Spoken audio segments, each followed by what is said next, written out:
শিকড়ের টানে টানে আমরা চলে গিয়েছিলাম আমার শ্বশুরদের দেশের বাড়ি আমতা রসপুরে। এখানে মা আজও পূজিত হন সেই একইভাবেই, প্রথম থেকে যে প্রথা চলে আসছে সেই প্রথাতেই। আজও মায়ের আটচালা একই রকমের আছে, যেটুকু সারানোর প্রয়োজন পড়েছে সেটুকু অবশ্যই সারানো হয়েছে।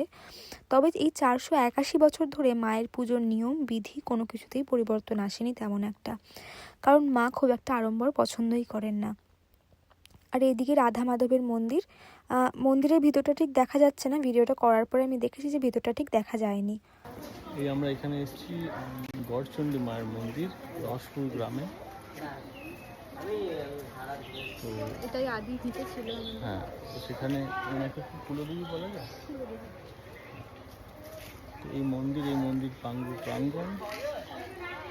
আর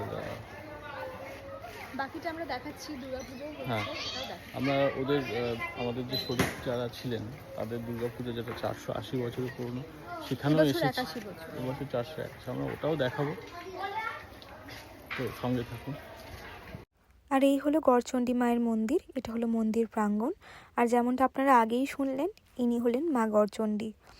গড়চণ্ডী মায়ের মুখের সঙ্গে আমাদের বাড়ির দুর্গা মায়ের মুখের অনেকটা মিল পাচ্ছেন না? হ্যাঁ, এই মায়ের মুখের আদলেই আমাদের দুর্গা মায়ের মুখের আদলও একই রকমের বানানো হয়।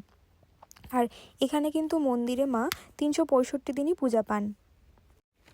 এই বাড়িতে 481 বছর ধরে তেমন কোনো নিয়মেরই পরিবর্তন ঘটেনি, একটি নিয়ম ছাড়া, যেই নিয়মের পরিবর্তন করেছিলেন কবিচন্দ্র রামকৃষ্ণ রায়।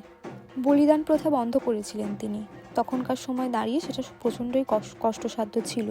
কিন্তু ওই যে মায়ের ইচ্ছা থাকলে কী না হয়, মাও হয়তো চায়নি ওই নিয়মের। আরও অনেক কিছু ইনফরমেশন হয়তো আছে, সবটা আমি জানি না, নিশ্চয়ই যদি পুরোপুরিভাবে কোনোদিন জানতে পারি অবশ্যই আপনাদের সঙ্গে শেয়ার করব।